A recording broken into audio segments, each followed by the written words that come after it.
Hey. Breezie, this that Mo's nose. Peachy, fear the dog. It's about that time, everybody turn your TVs on. The Mo's nose, Peachy, Breezy, and fear the God. They keep it nitty gritty when they bring you down the tone. We two gorillas, silverback, nah, silver You know it's hoes. busting the discussion cause we get it in. Every time you know we grinding, I was 8 to 10. We always play to win. The faithful going hard. It's Wayne, Breezy, Peachy, Mo's nose, and fear the God. Let's get it. Nitty gritty, this the line is tall.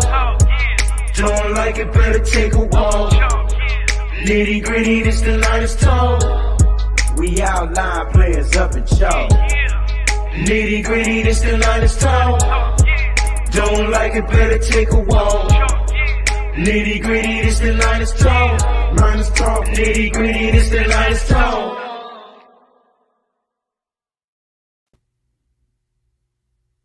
What a tough freaking loss, yo. What a tough loss. The 49ers, they get beat on the road. However you want to look at it, they ended up losing this game. Everybody's probably got something they want to complain about, and I'm cool with it. Look, you could start with special teams. You could start with Jake Moody. You could start with, like, whatever it is y'all feel like y'all want to sit here and discuss. Oh, I'm going first. Okay. Because the first thing that I want to say right here and now, and I don't give a crap who has a problem with it. Y'all are not going to just put this on the kicker, because of that quarterback today did not look like that quarterback that everybody was so fashioned about and everybody was so excited about. Brock Purdy did not look like the Brock Purdy that we have seen for the last, 8 games? Not at all. He didn't. He was terrible. He was horrific today. He was terrible. His judgment was horrible. His placement was horrible. I don't care what anybody has to say about any other position on this team. I will tell you that the quarterback today was horrible. There's many factors. It's many factors, right? Like the Niners showed up to Cleveland. They get into the early pregame brawl. I mean, they had to deal with injuries. I mean, look, I don't know. I have zero words for this. I have zero words for the way that the 49ers offense looked. You know, I don't feel comfortable talking down upon the defense. I felt like the defense, I mean, you held them to 19 points, but they gave the 49ers offense opportunity after opportunity. Like, if I go back to the first half, if I go back to the Fred Warner interception and he hands you the ball in scoring position and then you negate it with penalties, this is so, like I said, there's so many factors, from penalties to they got their ass beat.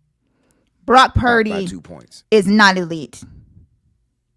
That's another thing that I want to clear up right now. He's not elite. He's not. And I need all that squashed. That crap or whatever that was going around, that ain't elite quarterback play. You don't go on the road and look like that. And spare me with the elements, because there was rain. It wasn't a monsoon. It wasn't anything that was that bad. And it didn't even last that long.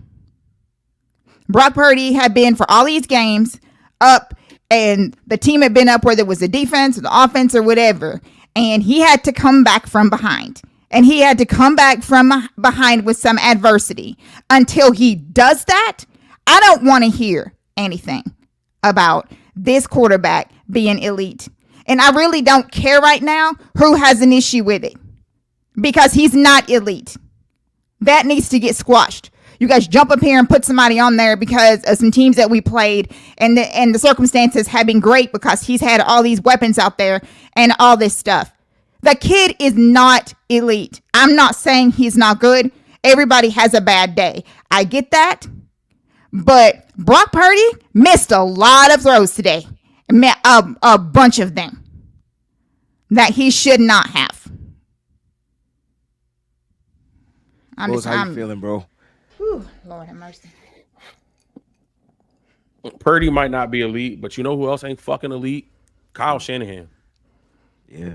Kyle Shanahan. It's a lot. You can't figure out a way to get your quarterback into rhythm. He couldn't figure it out. You're still running delayed handoffs, knowing that this defensive line is firing off the ball and your offensive line is getting dog walked. Right. Kyle Shanahan, the reason why Christian McCaffrey hurt, bro. You've been in the league so damn long that this particular coordinator in Jim Schwartz has figured out a way to have you by the jugular, and you can't figure him out. You're a genius play caller, and you can't figure out how to beat Jim Schwartz? Because he a little, I don't even want to It's now 1-9. He plays so timid. Mm-hmm. Like, how you gonna let this dude have mind control over you? Right. You went out and mollywopped 5 different defenses and defensive coordinators. Literally mollywopped them all up and down the field. I get it. We talked about Cleveland's defense being number 1 all week long. We didn't take that away from them all week long. And you know what they did? Yeah, they played like they really didn't do much of nothing. They did everything a bunch of something. Let me tell you what they did, right? Because your head coach or our head coach didn't want to find a way to fucking adjust to the game. He kept calling. He made no adjustments. He made 0 adjustments. He kept calling screens. So all they did was tee off the ball once that ball was hiked. You want to know why Brock Purdy struggled the whole damn game? You want to know why his throws were erratic and overthrown and underthrown and off? It's because he had pressure in his face every single play. So you mean to tell me just one person, everybody talks shit about Deebo Samuel, and the next person that do that shit, I'll slap the shit out of you. That's how important he is to this team. Because that one person, all those motions, all the ways they line him up in the backfield, all the ways they switch him out, because of that one person, Kyle couldn't adjust. So if you talk shit about Deebo, get the fuck off the 49ers fan base. I guarantee you don't know what the fuck you talking about. I watched Deebo leave this game, and we couldn't figure it out. One person. Ayuk, non-fucking factor. Christian McCaffrey took him out. George Kittle, where he at? Where he at, Mose? Where at, Peachy? And so you want to tell me that your offense is only predicated on causing confusion with motions? Bro, you can't just dial up something that beats the other team? You know why? Because you know where the Cleveland Browns struggled the most, bro? With motions.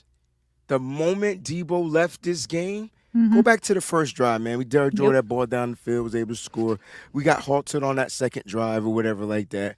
And then I stopped writing at the third drive because they failed in the end zone. Like, it was just Deebo goes out and it changes up. And you saw Kyle try to implement the jet screens with Ray McLeod. PG kept asking me, where's Ronnie Bell? I'm like, yo, maybe he's just not the Deebo fill-in. He's the Ayuk fill-in. I don't know. I don't know. I don't even want to talk about the penalties right now. I'm trying to figure out how the best offensive-minded coach couldn't trump this defense that was coming at him. I don't get it.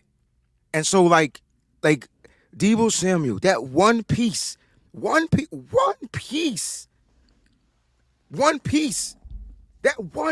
I can't get over how detrimental. Now, we've watched us win games. We watched us win a game this year without Deebo Samuel, but you know what? When you're playing the best defense, what's the best way to negate that pass rush, bro? Screens. What were they blowing up after Deebo Samuel left that game? Screens. We couldn't even get a screen pass for 1+ freaking yard. Matter of fact, Peachy, you had an intentional grounding, had negative yards, the incomplete passes. We couldn't even throw screen. Brock Purdy couldn't even throw screen passes, y'all. Mm-mm. So when you say, Mose, their defense didn't do that much, nah, they adjusted. That's what they did. They got punched, adjusted, and then played. They kept the game so close. We were in the lead for the longest time, but it wasn't comfortable. And then after that, they just kept chipping away. chipping away. Defense kept applying pressure. Brock Purdy looked like he was the worst quarterback, 7th round, whatever, 280 billion pick. He just looked terribly bad.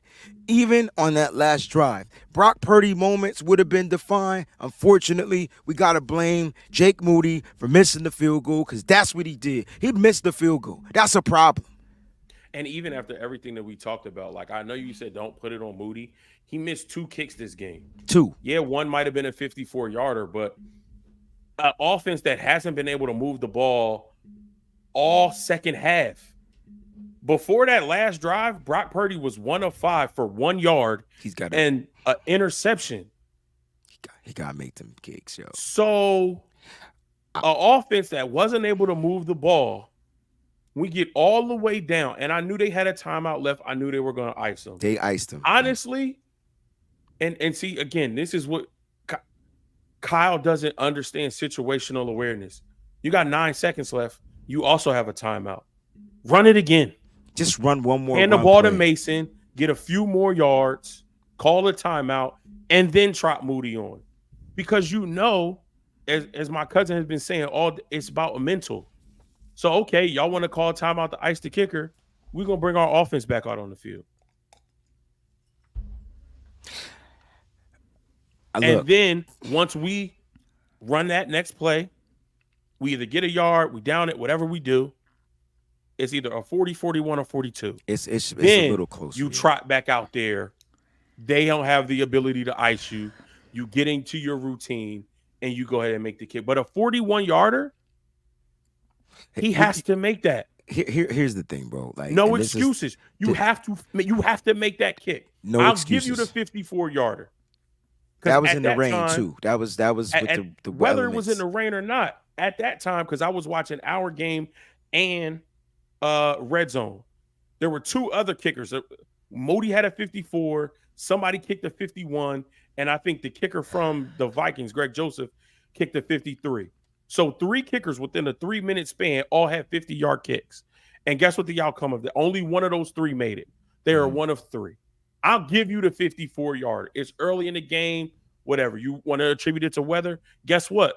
The Browns kicker also missed the kick early in the game. 49-yard. But after he missed that one, he didn't miss another one. Well, that's the difference between a veteran kicker and a rookie kicker, right? That's one of them savvy things you get from being a veteran. Oh, you know what? I was a little off. I'm not going to overcompensate it. And you saw it. Like, you overcompensated because the first one was to the left. This one was a slight to the right. Like, you seen it. Like, it was just an overcompensation. I thought he was fixed when he made that 5-yard field goal where it was right down the middle. And it's not like you were on a hash where you had to angle it. Kick the shit down the middle. I don't get it. I don't know if it was a bad snap or a bad hold. I didn't get a chance to see it. I was really looking just to see if the ball went in. All those things could play a factor, not blaming it on anybody. Moody missed the kick. It is what it is. At the end of the day, though, when I look at Jake Moody, I say to myself, yo, man, this kid ain't kicked the field goal in 3 games, 3 weeks. 3 weeks, we haven't had to, right? All extra points, whatever. I wonder how much of that plays a factor of a kicker finding a way to get into a rhythm. Most of these kickers in the NFL out there just kicking every single game because their offense ain't scoring touchdowns. I wonder if that's something that's hindering him. That's him not getting reps. How do they work on that in practice? By all means, I don't know. But let me just keep it a buck. We shouldn't even been in that fucking situation in the first place. Like, we shouldn't have been in that situation in the first place because now we got to factor into all the missed opportunities. Yep. All the missed opportunities. And that's what this game is really all about. Yep. Moody misses his opportunity. Brock missed his opportunities to help put this game away. Yep. I get it. We was out without Christian McCaffrey. But, yo, if we ran the ball,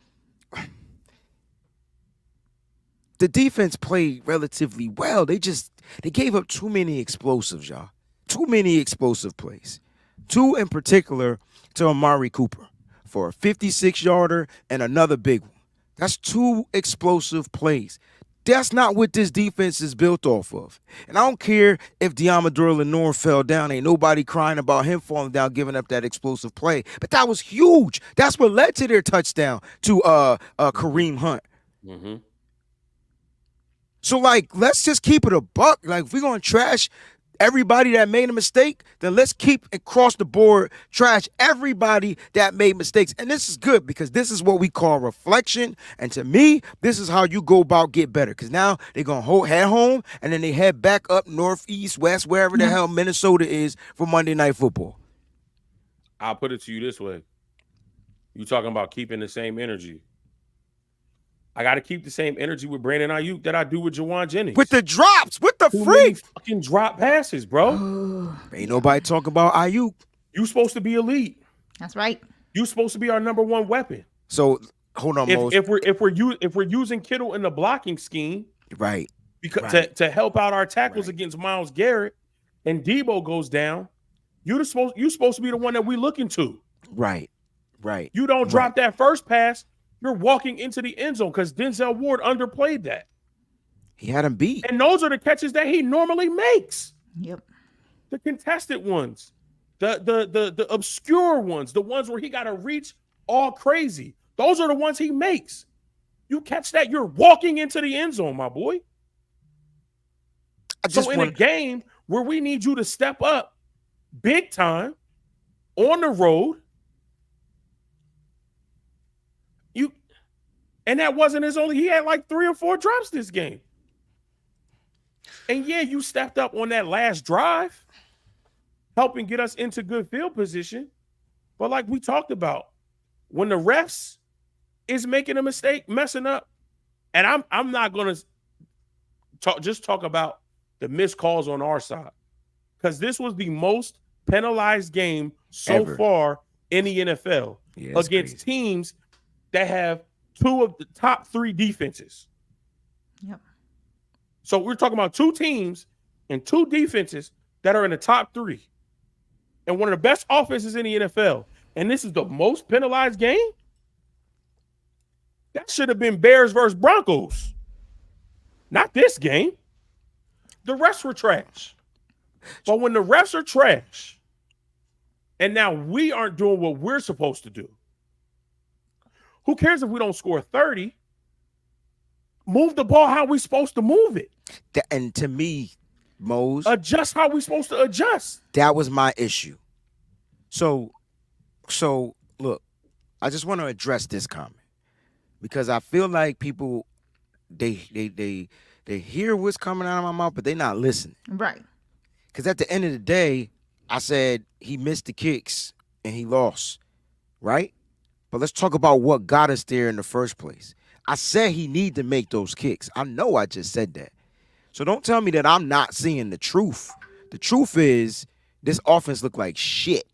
That's the truth. The truth is we would still be talking like this even though we won the game.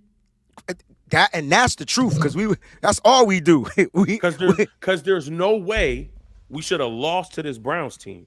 Period. And even if he makes that kick, there's no way we only beat this Browns team by 1 point. With PJ Walker as the quarterback. With no Nick Chubb. Are you kidding me? 1 point? You know what they did? They grabbed PJ Walker.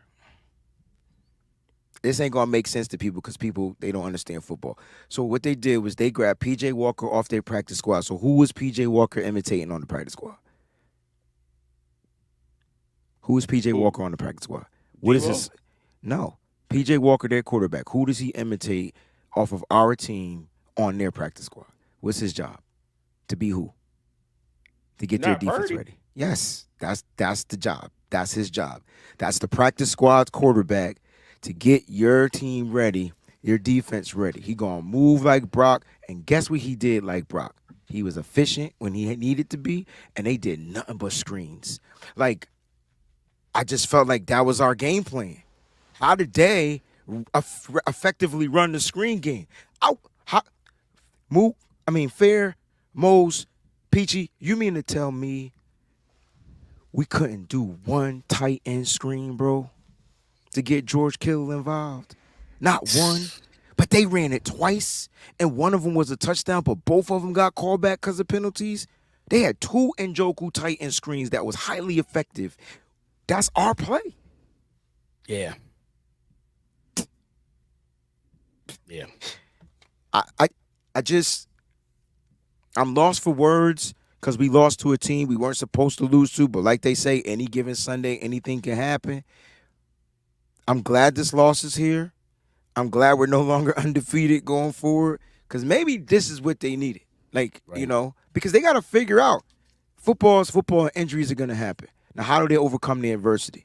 And clearly, the Niners, to go back to what Peachy was saying, Brock didn't look elite. My question is, what happened to Brock playing well under pressure and making adjustments? What happened? Well, he can't make adjustments when his coach don't. What So now- adjustment is he supposed to make when his coach doesn't make the adjustment? And this is also, But we don't say that when he I does go make back the and forth. adjustments. I go And- back and forth with Kyle because sometimes he's on point and other times he's not. And I call it like I see it. And today I'm calling it like I see it. Today he was not on point. But he talked so much shit before this game. Talking about this is the game we wanted. This is the kind of gritty, grimy, grinded out game that we want. See what we're made of. Harden us for the rest of the season. Were you just talking about the players? I don't know, bro. Or did you include yourself in see what you made of in a type of game like this? Because you folded. Yeah. All I of mean, the memes from last week where they had Brock Purdy and they had holding the baby and it was they substitute the baby's face with Dak, Yeah. and saying that Brock Purdy is Dak's daddy. Well, guess what, Kyle? I think we need to go on Maury because I don't know if Mike is your father. It might be Jim Schwartz. Breezy, can I say it? Yeah. Who's your daddy, Kyle? What's your name? Who's your daddy? Yeah, I know it's not a laughing matter, but yo, No, listen, if you want to bring laughter we to this, need is that. all good, bro. And it's good to have you here, man. yes, Oh. yes, good to see y'all. Good to see y'all. I mean, I think it watching this game, first off, it brought us down to earth with Brock, right? It allowed us to see kind of, what happens when he's not having the best of game and if he could still get through and fight through adversity and, Yep. and potentially get us to a game-winning drive, which ultimately he did do, right? So there's a lot of negatives we could say about his game, but at the same time, Brock ultimately did his job to set us up for a victory. If you would have told me that the opposing quarterback would throw 2 picks and he'd still have a better game than Brock Purdy, I'd say you're crazy. Yeah, I'd say you're crazy, but he still put us in a position to win the game. He still did. He did He his still job. did. So should it have been this tough? No, but I think you definitely have to give credit to their defense. The Browns' defense was lights out. Colton McKivitz is who we thought he was. He definitely was getting beat up all day. And Trent even had a bunch of bad plays today that we were like, what's going on? Banks, same thing. Like, yo, our O-line got bullied today, bro. Dog walked. Yo, they got bullied today. And we're not used to seeing it. So when it happens, everyone's going crazy. Nah, man, they have a formidable front. They give you exotic looks.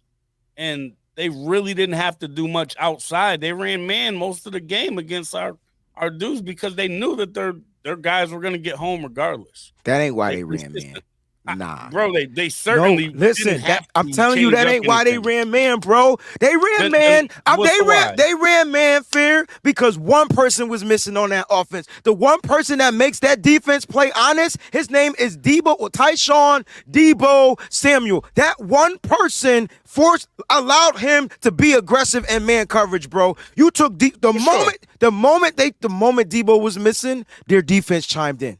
They took away every screen. They blew up every run in the backfield. And yeah, it definitely looked like the 49ers offensive line was getting mollywopped 100%. But that's why they were able to stay a lot in man defense because they just that we had that trump card we had. That joker was gone. And never Mr. even. McCaffrey too. Mr. McCaffrey too. But at the same But time, I though, think McCaffrey got hurt because the simple fact that they was able to key in on him. it was halfback delays, like Mo said. What are you doing? Yeah, I don't know, man. I don't know, but I just feel like they started him, man. That's how they play. That's how they play. That's how the Browns play. They play straight up because they play straight up because they know that their D line is good. Mm-hmm. We did that previously with our DCs that we had because we knew that our D line was going to get home.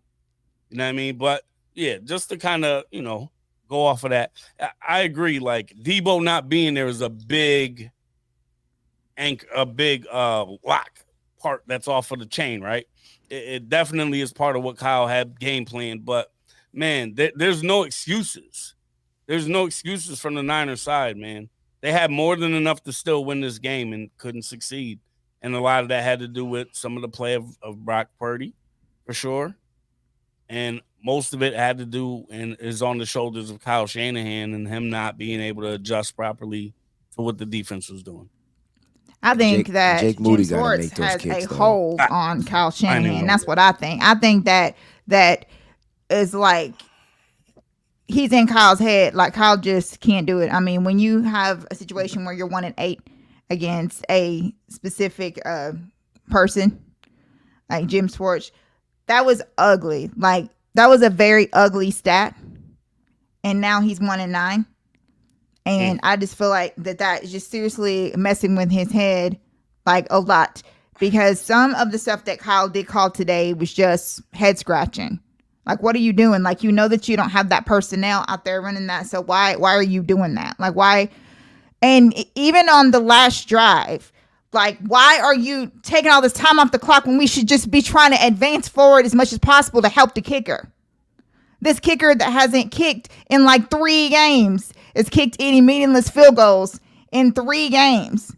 And I'm like, what are you doing? Like, just run the damn football. Just move up. Do something. And it's just like he's just in his head for some reason. No matter what team he's on, it's just that he just seems to be in his head. And some of the play calling today was extremely questionable. You know that you're missing Debo. And then you turn around and miss, and then CMC gets hurt. And you know that what you were trying to do, you can't do that. And you saw the way that the quarterback the defense was rushing and doing all stuff like you. So you have to get the ball out of Brock's hands like really fast. You have to give him plays that he can advance. And just wasn't. To me, it was a shitty play calling job by Kyle. Really shitty. And even though, people are like, oh, well, you should take a breath because, now we got the undefeated thing gone and whatever. Kyle has got to, he's got to be held accountable for this play calling. There was a lot of horrible decisions that he made that he should have altered and made different. That's your job as a freaking head coach. You're supposed to be able to switch up things when you don't have personnel out there. You're supposed to be able to do that. And everybody's saying that Mitchell's trash, but I'm going to say this as much as I feel like that he should be a trade candidate. Now, I don't know with CMC, what's going on with him. Got an oblique injury. It might be different. So, but I'm the first one that wanted to see if we could get something from Mitchell. But I don't really think it was fair, the position that Mitchell was put in, because when, his play call, the calls that he had for Mitchell were just horrible. They were just really bad calls. It's like when we needed to pass, we didn't. And when we needed to run, we didn't. And Kyle just, for some reason, just had a really bad play calling day. I can't say that it was all bad, because players still got to go out and execute. So I can't say it was all bad. I will say that some of his play calls were definitely questionable. If you want to go back to the drive before we got into field goal range to get the victory, with under 4 minutes, where's that offense? What happened to the 4-minute offense? Like what happened? Why was it 3 straight pass calls? That was confusing. Yeah. So that, even at least the first play. I mean, to get the clock running.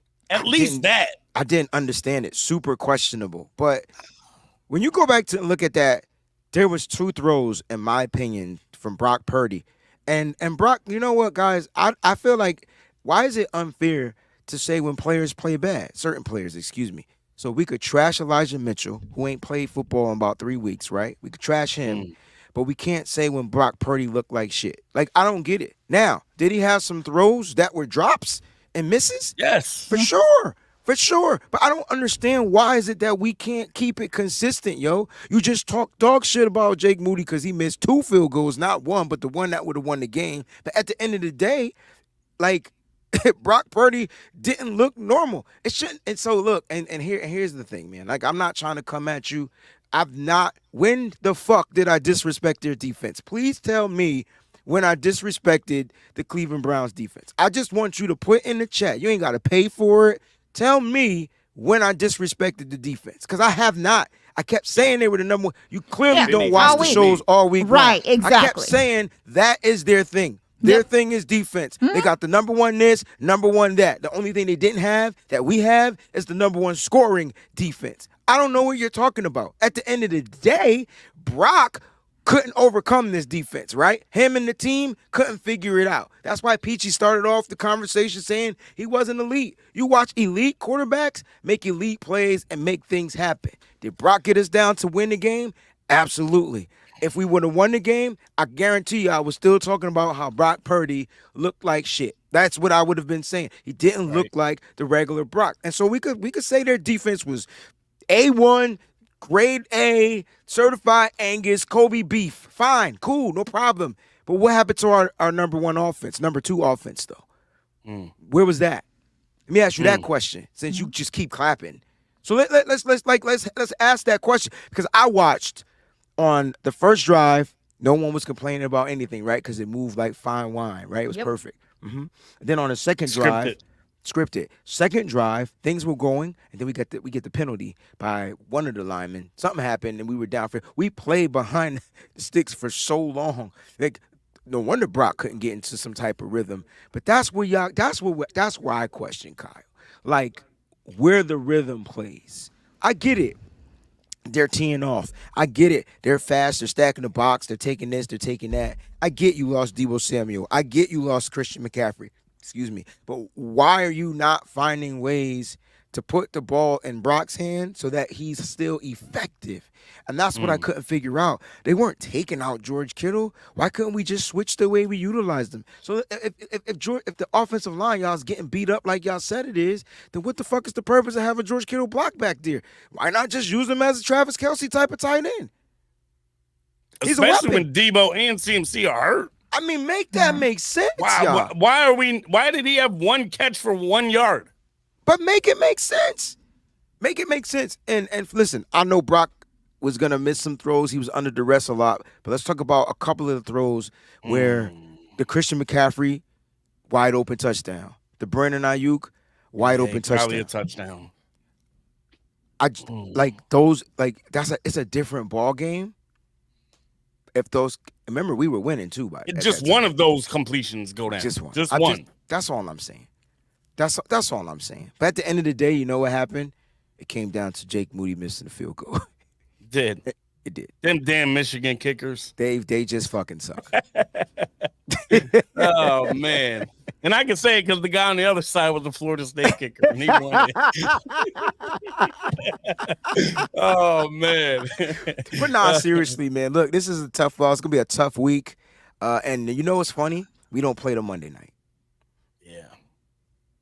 Now everybody want to talk about the penalties because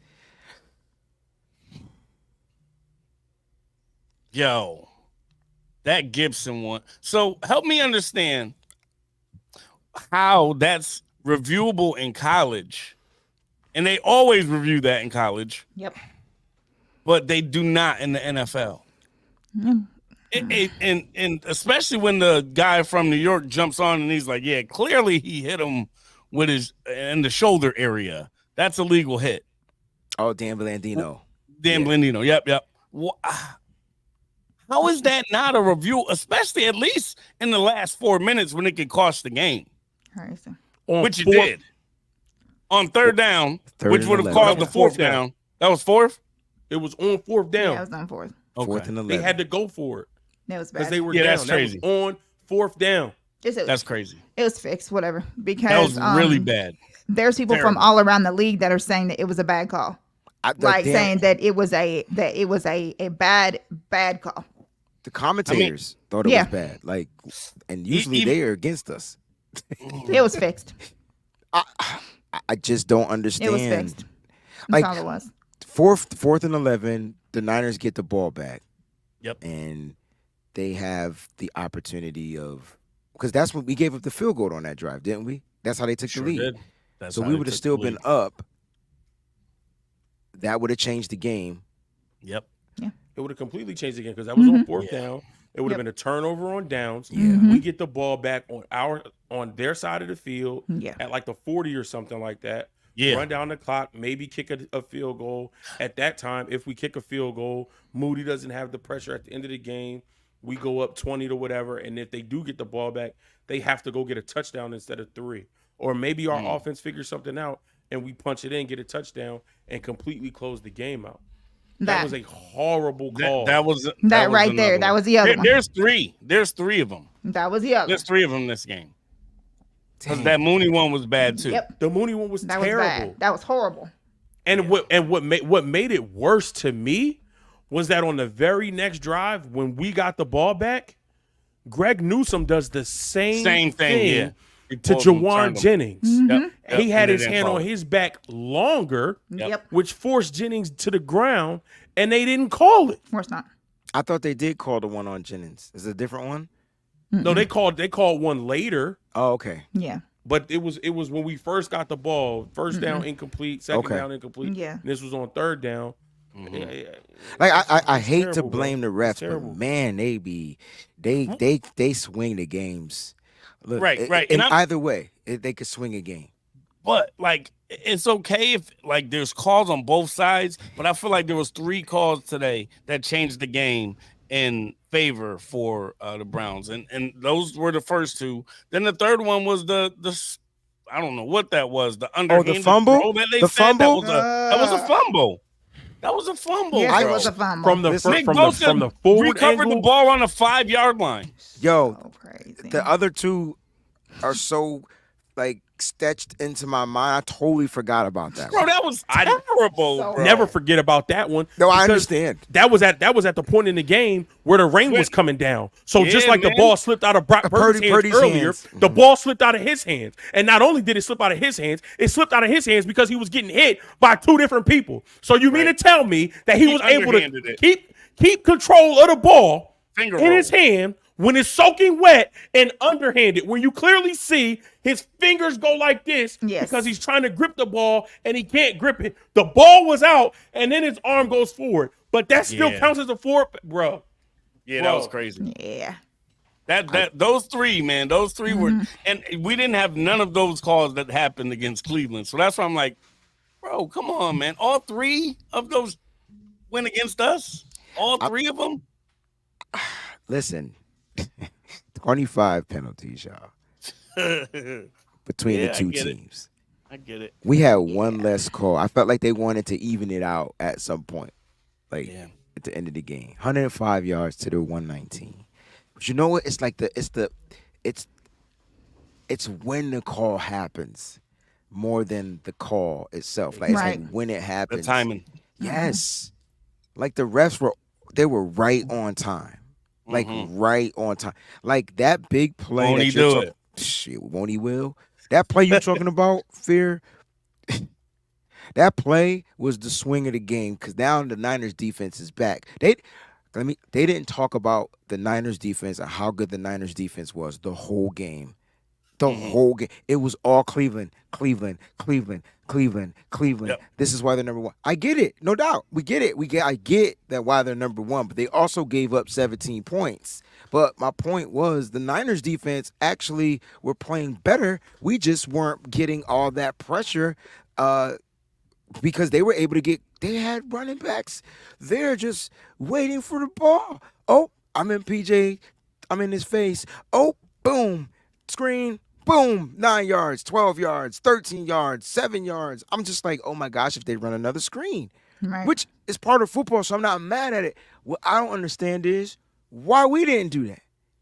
That's my question. Like, we could screen.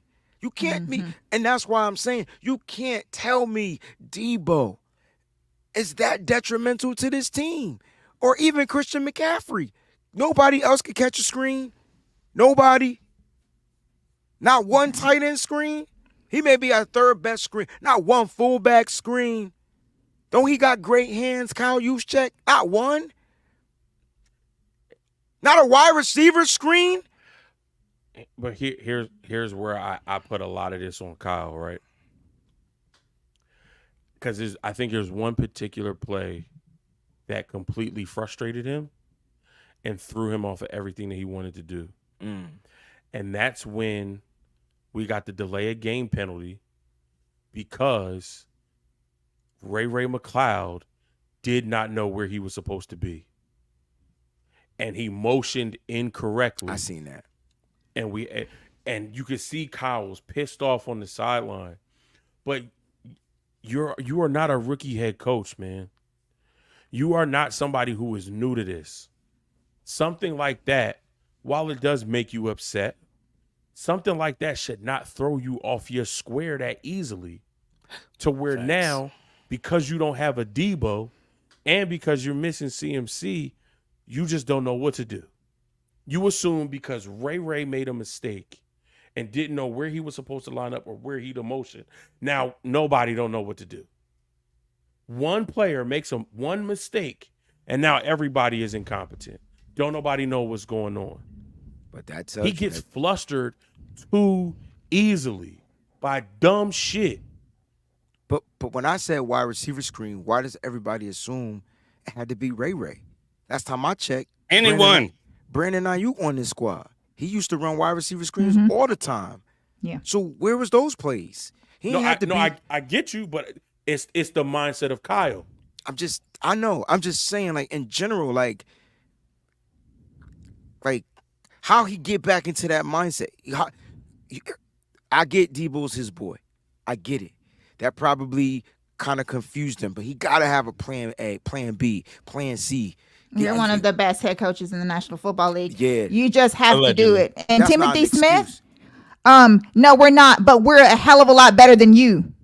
Like, we whooped your ass last week, so then you want to come crawling in here. Why are you and still here, my guy? Yeah. now you want to exactly come what here they so were you waiting can laugh for. at who? We beat your ass last week. This is Hey, yo, exactly what they were waiting for. No. But imagine this, right? Imagine going to a fight, right? You go to a fight. You get beat up. Then that dude that beat you up goes to another fight next week and he loses, and you in the background like, yeah, that's why you got beat up, bro. I just beat you up last week. What are you talking about? I just smacked you around last week. What are you talking about, my guy? I mean, we didn't just beat them up. Like, we beat the hell out of them I last don't week. even know why y'all wasted y'all energy. We should be that is mad at just the funny. fucking Browns right now. That's who we got our ass beat. We got our ass handed to us by a team with not a start with a third string quarterback. Yeah, That's get what that. happened. Timothy, I you'll think the flee. Browns played. I think Marcus- the Browns played solid defense. They man. played just- great defense. I'm not going to take that away tip your from hat to that. Exactly. 100%. Exactly. But we played great defense. We actually, like I said, we won the turnover battle. We still lost this game, right? Isn't that crazy? Usually, the mantra is you win the turnover battle, you win the game. True. Marcus Pood says Browns defense played well even with Debo and CMC on the field. My point is having those guys on the field still, like, over a duration of the game just changes up how the defense is going to keep teeing off. I think that's why Kyle couldn't adjust. I'm not saying that's the reason, but if you think about it, where were those motions? Where were those things to kind of figure out if they were in man, if they were playing zone, if it was just taking those two pieces out, mainly Debo, because Debo will line up in that backfield. People kind of understand Christian McCaffrey go out on wide line, wide out. probably going to be a target for a catch or whatever. That's huge, not being a part of the game plan, but just not having Debo just would have changed. It just changed the way the Browns were able to tee off. Like Fear said, they were able to stay in man defense. They didn't.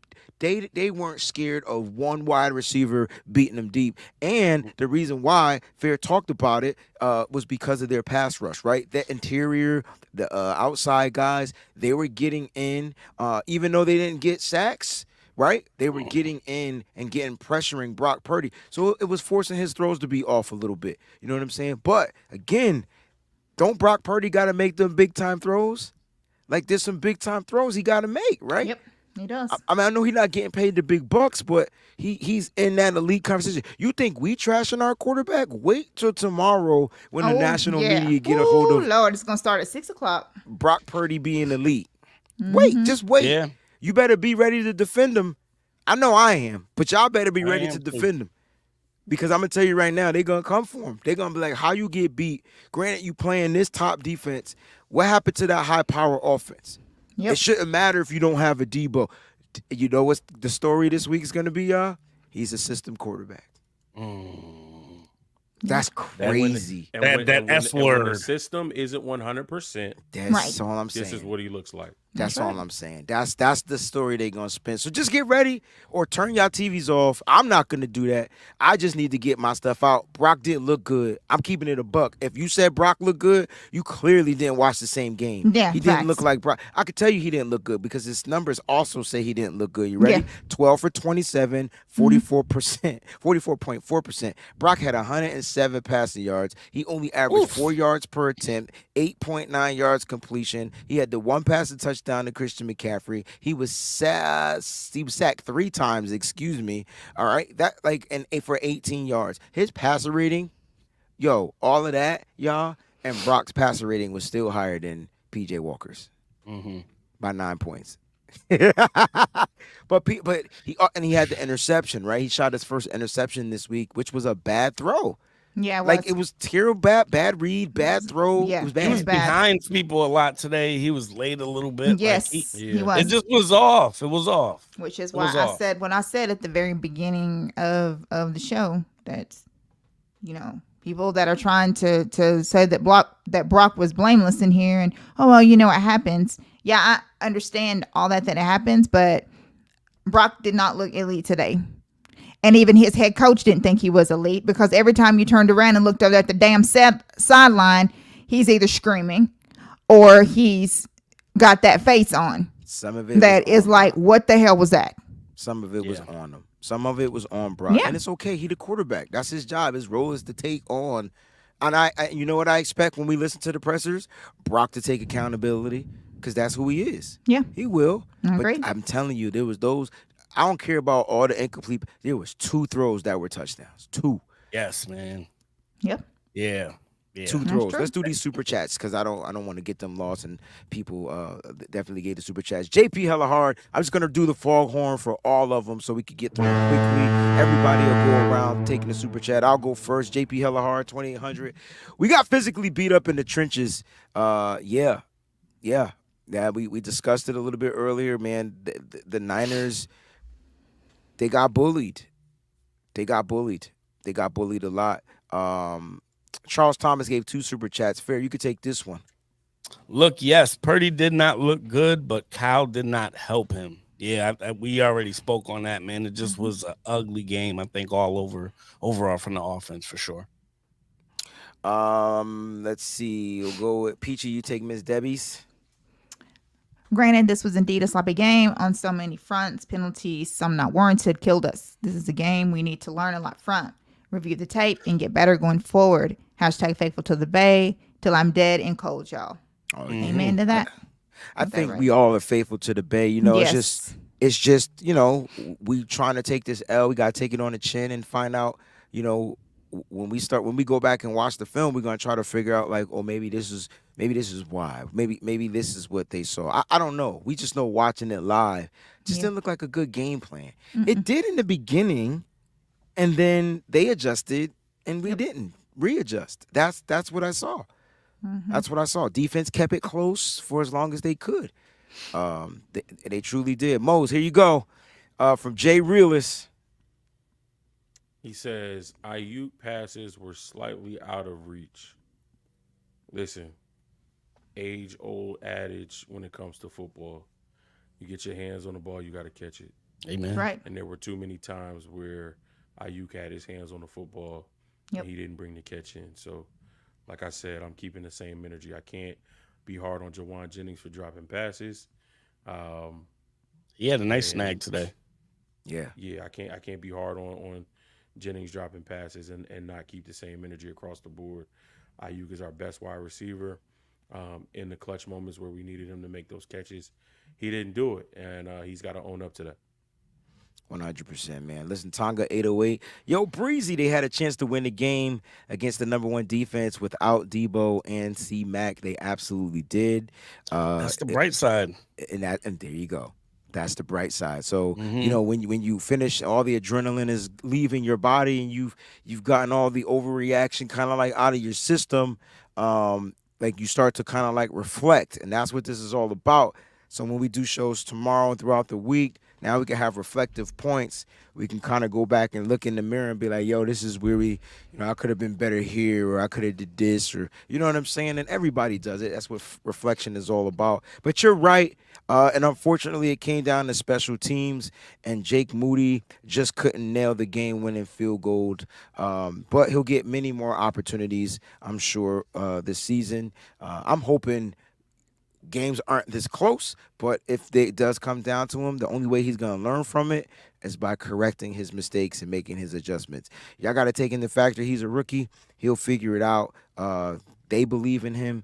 We got to find a way to believe in him. I believe in him, but we got to find a way to believe in him collectively. And when he gets another opportunity, let's see what happens when he goes out there and gets that opportunity. All right, Mose, let's go backwards. Cousin Sid. Appreciate you, cuz. When you beat yourself, you give the refs the power to influence the game. Amen. And that's part of the problem. We had so many opportunities. We talked about missed opportunities.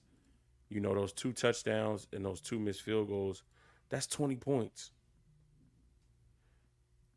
If we get those, we're perfect. But that's 20 points that we Even left if we get on the 2 field. of the, even 2 Even of the if 4. we get half of that, if we get 10 of those 20, we win this game 27-19. Ain't no issues. Yep. We get all 20 of those points, we win this game 37-19. Or maybe they don't even get 19 because they're trying to score touchdowns instead of give field goals. So, this is something that we needed. We got to learn from.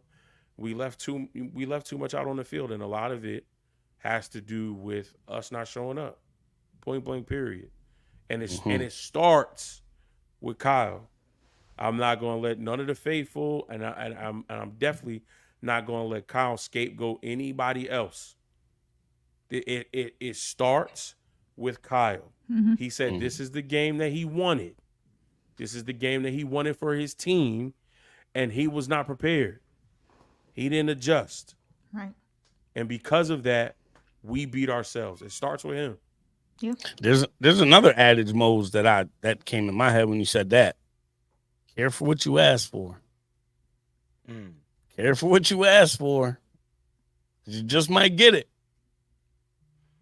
And I hope he takes some reflection and find out that he wasn't ready for it. Not his players. He wasn't ready for it. But that's super fair to say. That's like dope. And we know how he wasn't ready for it. Mm-hmm. Because he couldn't adjust to the adversity that happened throughout the game. That could have happened to any team.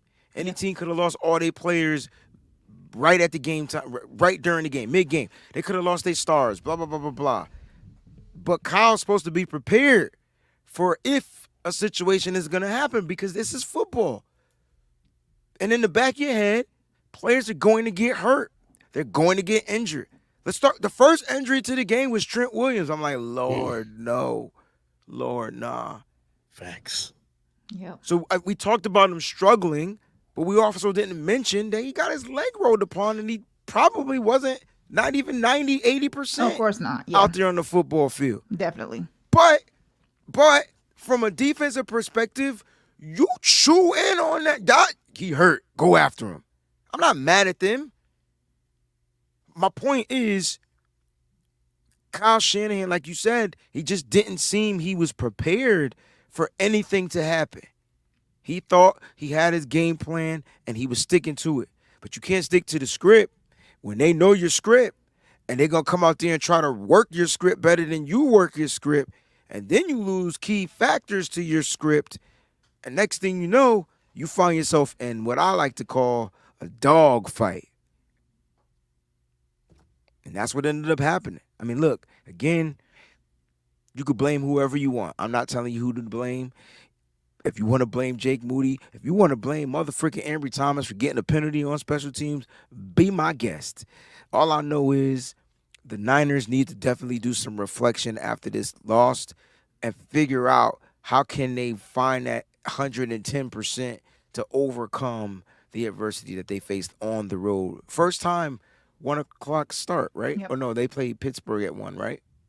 I can't remember. Yeah, Pitt was an early game. So second time 1 got o'clock you. start. Yeah. Okay. Interesting. All right, Rome 33. Peachy, you could take this one.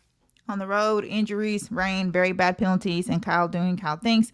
And offense still had us in position to win. Moody not the one. Pathetic.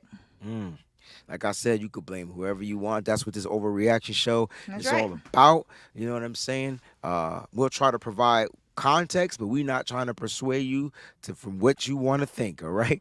49er Jeff is here. Go ahead, Fair. Thank you, 49er Jeff. We appreciate it. I hope these injuries aren't serious. On to the next. Spoken like you could tell when you from the East Coast because you ready to go back and box again. Like, you know what I'm saying? Like up To the all right, next. On to the on to the next, right? They are saying that Debo was having trouble when he was in the locker room with that shoulder, Okay. trying to get dressed or whatever he was doing. So that's we'll see what happens with that. Probably a little sore, but Yeah, we just so got hopefully- an update just came out. X-rays are negative. Yeah, Nothing's broken. he's He's waiting still on gonna the have MRI. he's still gonna have an MRI, but everybody on the team and him, they're optimistic. I like this. Nothing on CMC yet. And then we'll find out about CMC's oblique injury. I wonder if his injury was more pain tolerance, and they just decided, or he decided, or they decided to just sit there and say, you know what, this is a war. We're going to lose this battle right here. We may lose this battle, excuse me, but we need to be prepared for the rest of the season. So I think that was more of a business decision on both parties, both sides, which I'm hoping. But we'll see what happens, like Fair said, all right? Gerald Roden says, on a good note, did you all hear the... Oh, my gosh, she killed it. First of all, I want to know how she was able to match the same color browns. Do you know how hard it is to match brown with brown on brown? Yeah. She had the... Because the jersey color brown, it went perfectly with the brown jeans that she had on. But she killed the national anthem. Like, I don't want to say killed. She rocked the national anthem. I thought it was definitely spot on. Thank you for that bright note. And then Michael Caldwell says, there we go. Here go the injuries. We overuse CMC. I didn't think it was overuse. Not today. No, definitely not. We only ran the ball 24 times today, so he definitely didn't run it 24. Like, why 24 ain't playing more? Stuff Moody in the locker. So when do we panic about Jake Moody, guys? Like when Not yet. When? Yeah. When? We got to see him in another clutch situation. Mm-hmm. I don't think you fault him for the first one. But I what mean, if it's a tough situation. Is the traumatic experience of the preseason? I mean, Jake Moody went 9 for 9 before missing. Yeah, any that's field why goals. I'm like, I got to give him some slack because he definitely started off the season so strong. I do feel like when Gold was here, when Gold was here, Robbie was here, I didn't even worry about those. I would turn my TV off and get ready for the show and talk about how we won the game. But he used to miss. I He didn't missed a feel couple that, of and field I goals. sat there. Very rare in these type of moments, though. Those game winning moments. Yeah, But I mean, how long? He would have missed the one like Moody missed the first Before, one. He exactly. would've But missed that one. game winner? But game Nah. on the line from 41, bro. I He's did. knocking that in. Yeah, but you're talking about y'all talking about a prolific veteran kicker, yo. Understood. I mean, if we go, I don't even remember Robbie Gold in his rookie year, but I'm just curious to know, like, does he get any type of slack? Because you can't I expect a gave him rookie. some. I know you are. Yeah. I know I am, because I just don't expect him to be Robbie Gold. Like, I just don't. I don't expect Brock Purdy to be Joe Montana neither. Like, at the end of the day. But Right. I do expect a kicker who we drafted in the 3rd round, who was supposed to be the best kicker in the draft, to not miss a 41-yarder. I don't expect him to miss, period. If it was 51, yeah. then maybe you give them some slack because it's 51. You outside, the wind is swirling because they're right on that river or whatever. But a 41, especially when the team got you dead smack in the middle, Yeah, that's you don't really got to account for nothing. Just kick the I mean, ball straight. How is there a percentage, right? And it's not the show for percentages. That'll be tomorrow. Maybe we'll find this out for tomorrow. But is there a percentage to how many kickers miss after being iced? I'm just curious to know. That's a good question.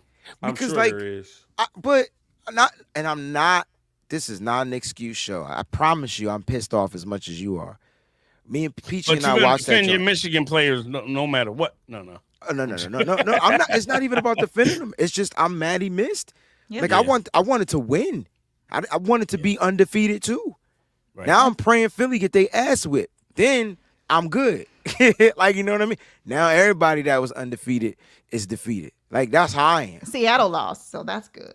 The Well, Bengals beat them See what I'm saying? So, like, 17-13. So that's things going forward. Listen, at the end of the day, Robbie Gold got to make that kick, Mose. I ain't going to argue with you. I'm 1,480 billion% with you.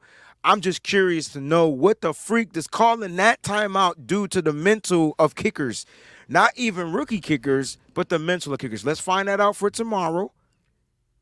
And we'll talk about it. Because at the end of the day, if you look at it from some regular glasses, some regular lenses, he lost the game.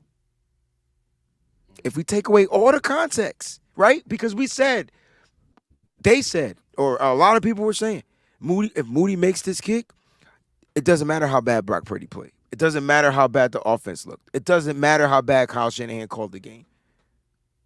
But he missed. So now all that stuff is coming to the surface. And I disagree with that. I think because he missed, it's amplified. Good. But I like that. But we keep it 100. We would have talked about We how would've. bad the play calling was, that we even needed to be put into that situation. Now we understand this football. Teams are going to play well. It is any given Sunday. So yeah, we might have to come down to a game-winning field goal. But the way this team has played and the way Jim Schwartz just got Kyle Shanahan by the sack, like, dog, you got to do, like, yeah, it's crazy. he's been bullying you. Y'all played 10 times, you're 1-9. That's right. He's been bullying you. Yep. Like, at some point, you got to stand up and you got to punch the lunchroom bully in the mouth. No matter what team he's on. But You don't can't, Kyle. you bullied can't him. wait for somebody else to come and save you. That's not Kyle. Don't Kyle look like the dude that would have been like, all right, man, I know you're going to punch me in the mouth. I know you want to take my J's, but I tell you what, if you don't take my J's this week, I'll make sure that I hook you up with somebody else that you could take from somebody. I just feel like that's Kyle Bartering, Shanahan. He's the making a deal. King barter. Right. You know what I mean? Like, he just don't seem the type that's going to come back or punch back. I don't know, man.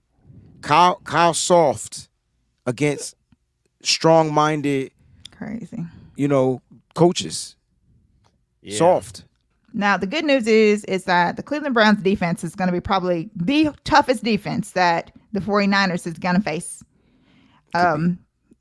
It really seems that way. I mean, They're number one. that they're number one for a reason, people. Like, they're not, you know what I'm saying? Like, they're that good. But the question, though, Peachy, is what about our number 2 offense? Now, I know defenses are good, but what happens when you got a great offense? So, like, that means that our offense isn't that good?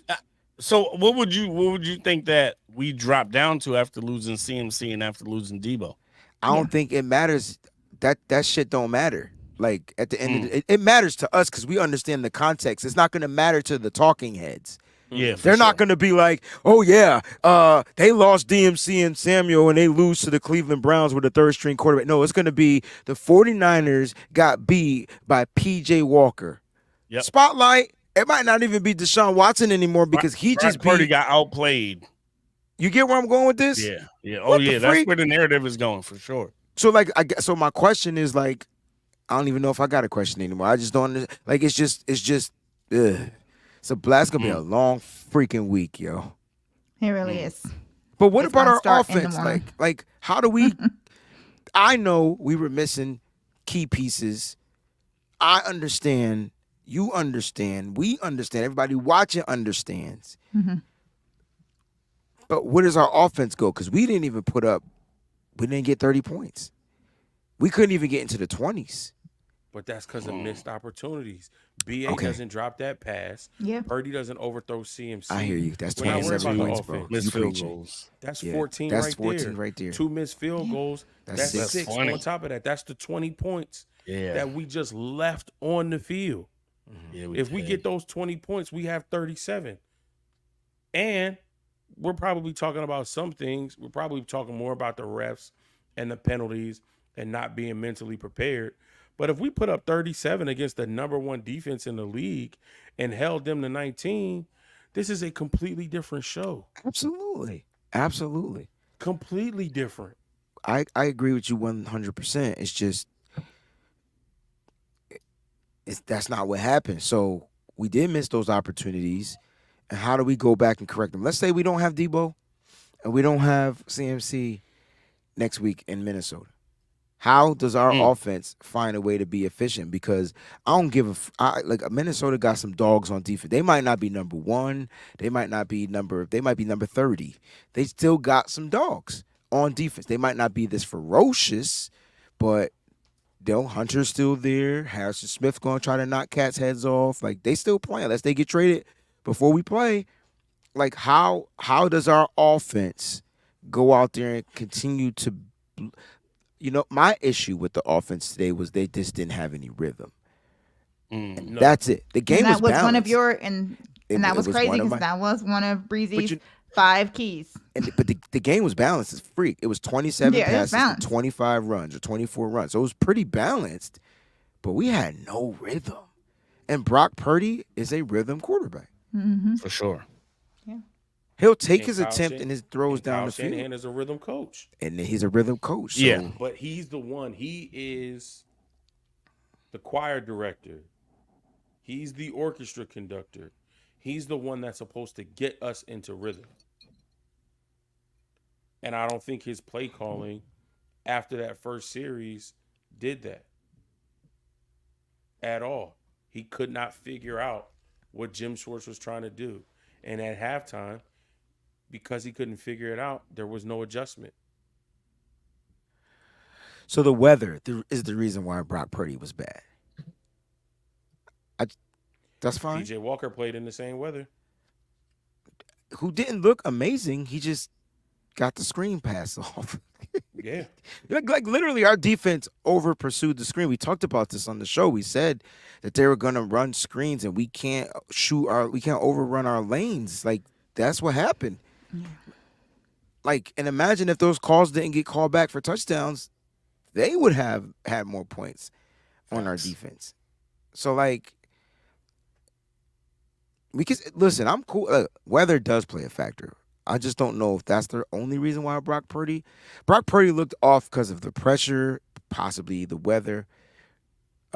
Peachy asked me a good question and she made a good note during the game. She was like, do you think Brock Purdy's like measurables come into factor under certain conditions? Because he doesn't Yes. have the biggest hands, Yes. excuse me.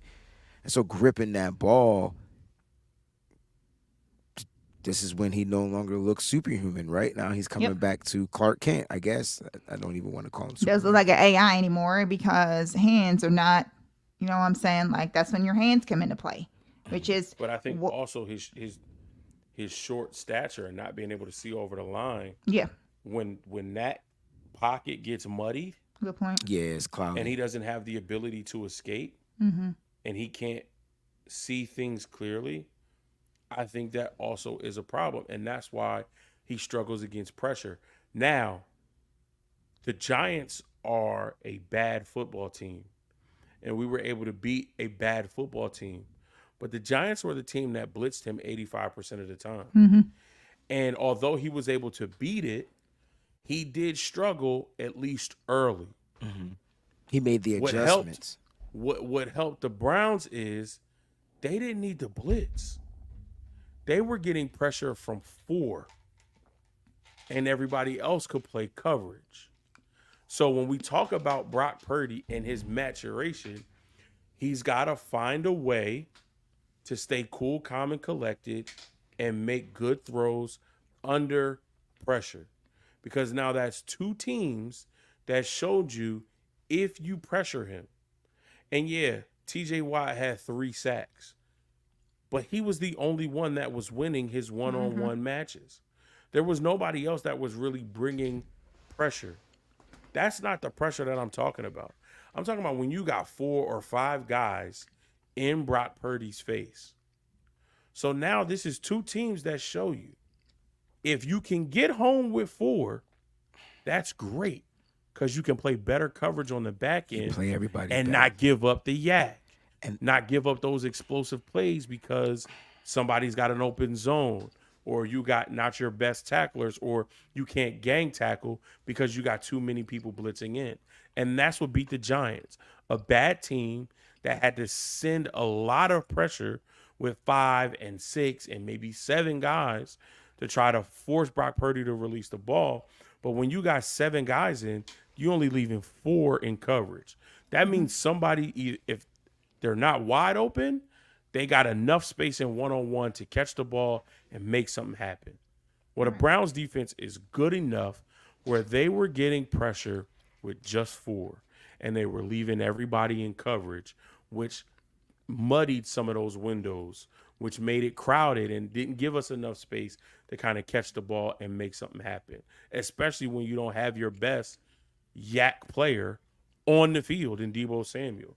So teams are going to be looking for that, and Purdy has to find a way to stay calm under pressure and find ways to get the ball to the open receiver.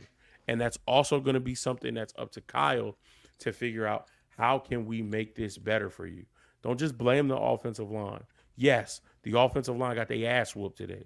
They got dog walk. But there are going to be teams that can pressure us by bringing more than just the front 4. And we need to be able to figure out, both Kyle and Brock need to be able to figure out how to stay cool, find the guy who's open, and deliver a catchable pass. Yeah, and this leads to Devin Smith's super chat contribution, which we appreciate. This is a good loss, and Purdy did what he needed to do. Like, he did what he needed to do. At the end of the day, Purdy led a game-winning drive down the field. 2-minute drill, cool. That was the only time we saw that 49ers, except for the very beginning of the game. 5 plays, touchdown. It was the only time we saw the offense and the rhythm. Only time. That's the problem. And even that drive had 2 Browns penalties. So we were helped, is what you're trying to say? On that first drive, I'm not ashamed to say we got help. I'm not either. There was a personal foul call. Might have been, and then something else. Yeah, you're right. So all I'm trying to say is, like, yes, Brock definitely did what he needed to do, and the kicker missed the kick. Bang, got it, cool. And this is not me sticking up for Jake Moody whatsoever. He missed. Now he got to figure out how to overcome that adversity. As a rookie, it might be tough, but let's see if he can shake it off and move on to the next. Just like the San Francisco 49ers need to shake this loss and get ready for the Minnesota Vikings. I never once said that the Vikings defense were as prominent or as ferocious as this Cleveland Browns defense, but don't sit here and tell me that they don't have dogs on that defense. And now they got film, and we may be missing a couple of key pieces. And you know what they're going to try to do, Mose? They're going to try to rush with 4 people, disrupt that offensive line that looked like shit because everybody said it looked like shit today, right? Disrupt the offensive line. Kirk's going to probably try to beat us with quick screens on the other side. I'm telling you, y'all, like, I'm hoping that what the Cleveland Browns did, they kept this game close and tight, and they found a way to pull it off. We lost it, but they found a way to pull it off. That's how I see it. That's how I see it. They found a way to pull it off. Let's get to these. We got a couple more super chat contributions. We'll get up out of here. I know you guys want to enjoy y'all Sunday. Sorry that the Niners couldn't find a way to close out and get this victory. Sean, I'm glad we got clapped now. We looked off all game. I feel like that's what I was been saying. But I'm glad it happened now. That's key. And I like Sean. I like this. I like this. Kyle's overuse of CMC bit him game 5. So now that's where I slightly disagree. Because I don't think the overuse is what bit him. I think the type of play calls is what bit him because he was getting stopped in the backfield and bent backwards. But you weren't complaining when he scored on that first touchdown drive and he was running all over this defensive front. Mm-hmm. Like, none of us were complaining. Nope. Wilkes is crap. Seriously crap. Purdy didn't lose this. The D and Kyle did. Well, you're the first person that didn't blame the kicker. Let's talk about Wilkes. Wilkes being crap. Or let me get your thoughts on CMC's overuse. Mose, you take the overuse. Peachy, Peachy, you take the overuse. Mose, you take the Wilkes. I definitely disagree on the overuse of Christian McCaffrey. From the very beginning of the game, they were trying to hurt him. They were trying to take him out. They had the huge face mask. They had all the different things. They didn't care about what they were getting penalized. It's like Shorts had them to go out there for a plan. And that was to do everything they could to get to McCaffrey to take him out the game. And I'm just keeping it real more than I can or anything else. He was not overused today. That's not what happened. What happened is that they had a strategy. It's a Schwartz defense. I mean, people act like they've never seen what Jim Schwartz does. He does this to every opponent. He tries to take out their best player. And that's literally what he was trying to do. He was trying to take him out. He didn't care about the penalties. He didn't care about them getting whatever. All he did was try to pile on McCaffrey as much as possible. And that's how he got hurt being out there. He was not overused. He wasn't even tired.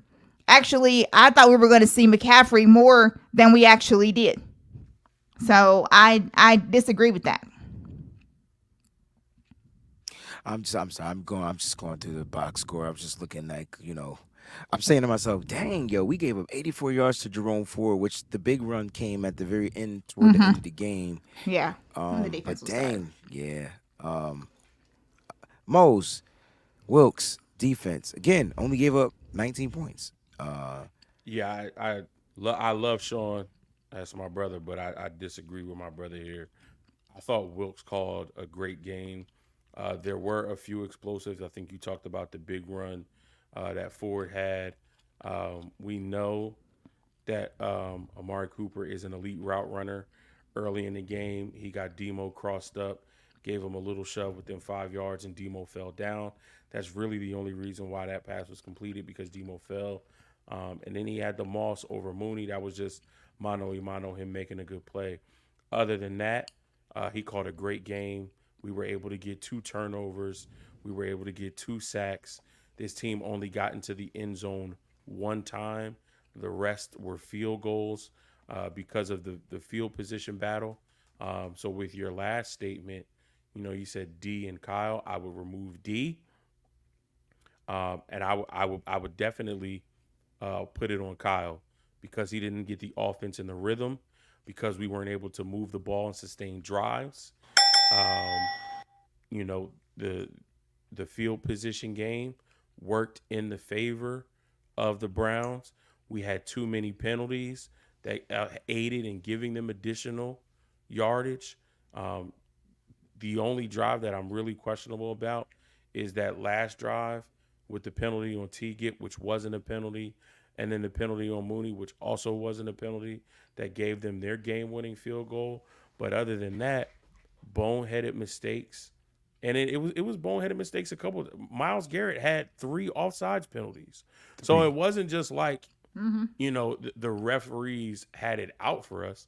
I think they were bad, but they were bad collectively because, like we talked about, 25 penalties. This is the most penalized game in the NFL so far to this point. I think that's bullshit with the 2 teams that played, with how well they were playing on the defensive side of the ball. So I will remove Steve Wilkes. I thought he called a really, really good game. It just didn't go in our favor with a few other things. And again, we still had an opportunity to win the game on a 41-yard field goal. Jake Moody just missed it. I agree with that. Mr. G 49er, he says the defense only gave up 20 points because the offense was inept. The 3 and outs killed us. Yeah, you Big definitely facts. That's a fact, man. Look, it was you know what it was though? It wasn't just that the 3 and outs killed us. That is overall exactly what happened. The It was position. it was the first down negative play penalty. Mhm. Now second and long, third and That's long. behind the sticks. Then Yep. when I think it was I can't remember if the score was tied or whatever, and I was like, oh no, the Niners, I think they had scored the touchdown, and we were gonna get the ball back, and I was saying to myself, okay, time to run this clock out. 3 straight pass plays. One of them was intentional grounding, so you lose the down with the penalty, which made it second and long. It was like, Kyle, what the are you are we doing? thinking? What are we Like, doing? what kind of football is this, Kyle? This is not competent football. Our defense stood up. They got the ball back, drove it on us. We held them to a field goal, 17-16. We're still up 1 point. We get the ball back with 3 minutes. Mindset should be they don't touch the ball again. Exactly. Fact. That's right. You're an offensive genius, Kyle. You have 3 minutes to call your best set of plays so far in this game, even better than that first scripted drive. You have 3 minutes to call your best set of plays so that Cleveland doesn't touch the ball again. And we walk out of there with a 1-point victory. Just like if Moody would have made the kick, we walk out of there with a 1-point victory. So you go through all of this extra shit when you didn't need to. You're on the sideline, Kyle. Mhm. You can see it just like we can see it. Probably see Our it better. offensive line wasn't able to block nothing. Right. My 2-year-old would have been able to get to Brock Purdy. As relentless as she is, Morgan would have got to Brock Purdy all day. And it's crazy, right, Mose? Because they did their due diligence against the edge rushers, yo. It was the interior. Number 94, Dalvin swear- Tomlinson. Yo, they did their due diligence on Myles Garrett, 3 tackles. They did And their Zadarius Smith. And I took the words right out of my mouth. I don't even think he made the stat sheet according to PFF. He not even on the sheet. It was the end. Jimmy freaking- Garoppolo just got in an ambulance. Oh my So gosh. he's being transported from the stadium.